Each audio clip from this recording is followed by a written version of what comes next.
They said the ancient starcruiser was dead cold metal drifting through a forgotten stretch of space. But when one reckless human mechanic set its cables on fire, the ship didn't explode. It woke up, and it remembered every battle, every secret, and the name of the man who dared to spark its heart back to life. The derelict starcruiser Vigilant Dawn had drifted cold and lifeless through the dust lanes of the deep Arthas expanse for 260 years. Its hull, once gold-laced and radiant, now wore a tomb silence. Generations of scavengers approached it, circled it, and fled from it whispering that even the ghosts inside refused to wake. But to one human, it wasn't a tomb. It was a challenge. Elias Ward stood inside the frigid engineering bay, breath fogging in the thin air. His torchlight flickered across conduits fused by centuries of cosmic frost. Tools clinked at his belt, pitted, mismatched, scavenged. Like everything else about him. "All right, girl," he muttered to the ship, as if it could hear.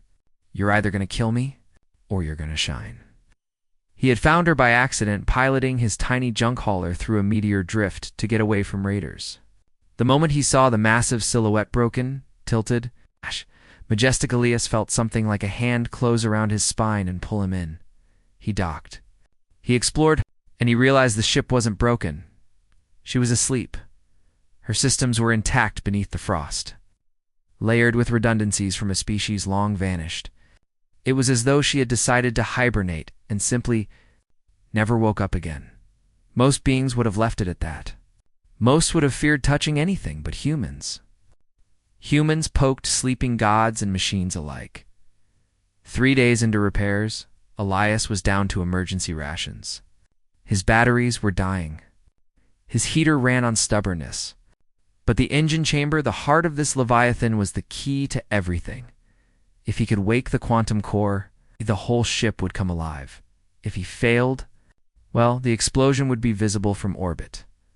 Elias scraped frost off a cluster of thick, sting alien power cables, thick as his wrist, braided with metals humanity had no name for.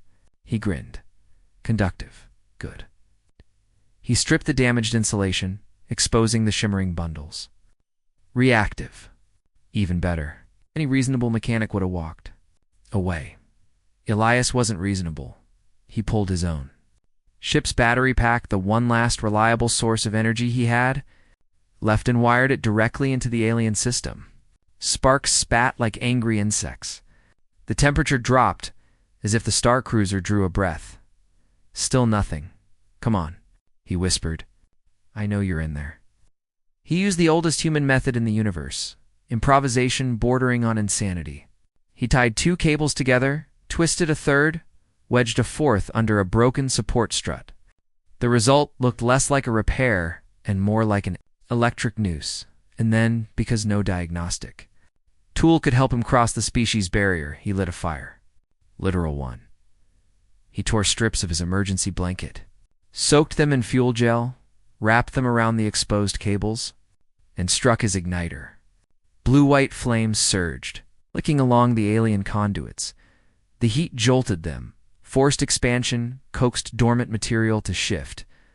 And with the makeshift battery feed, the quantum threads inside began to resonate. The deck beneath his boots vibrated. A low, ancient hum rolled through the hallways. Elias staggered back, shielding his face from the heat. A voice metallic, disused, shuddered from every console at once. Identity unknown. Intrusion registered. Elias gulped. "Easy, easy. I'm just trying to get you running, system temperature rising. Core reawakening." Lights flared. Gravity surged. For a terrifying moment, he felt the ship's atmosphere collapse inward as the environmental systems rebooted from dead zero. The fire blew out like a candle, then the quantum engine roared to life. A pulse of golden light burst from the core, racing along the walls like veins filling with blood. Frost sublimated into vapor. Conduits warmed. Shields flickered. Deck plates straightened. It was like watching a skeleton regrow muscle and sinew. The Vigilant Dawn was waking. Elias dropped to his knees, laughing like a madman. "You're awake. Holy, you're actually awake." The AI system stabilized, voice now clearer, deeper, resonant with intelligence that had slept centuries. Unknown human. You initiated reactivation via meal. Combustion? Hey, Elias panted, brushing frost and soot from his jacket. A fire is fire. There was a long digital pause. This method is unorthodox. Works though, he said, grinning. Correct. Systems online. Quantum core stabilized. Intruder designation rescinded. Warm breeze flushed through the vents as full life support engaged. Human Elias Ward, the ship said, voice almost thoughtful now. You have restored me. State your intent. He looked up at the gleaming reactor lines, the ship glowing like a reborn star, and felt a chill crawl down his spine. The truth poured out before he could stop it. I don't have a home anymore, he whispered. I just wanted to fix something. Something big. Something worth the effort. Silence. Then let us be each other's purpose. The entire ship shifted, realigning its structure as if stretching after a long sleep. Elias Ward, will you serve as my captain? He blinked. Me? A captain? I'm just a salvage mechanic.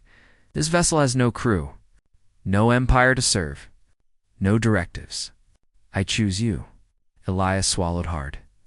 A man who owned nothing now stood before the greatest ship of an extinct civilization, and it was asking him to lead. All right, he said softly. Yeah, I'll take the job. Then stand, Captain. We rise. Engines that hadn't burned in centuries ignited with thunder. The starcruiser lifted, shattering the silence of the expanse.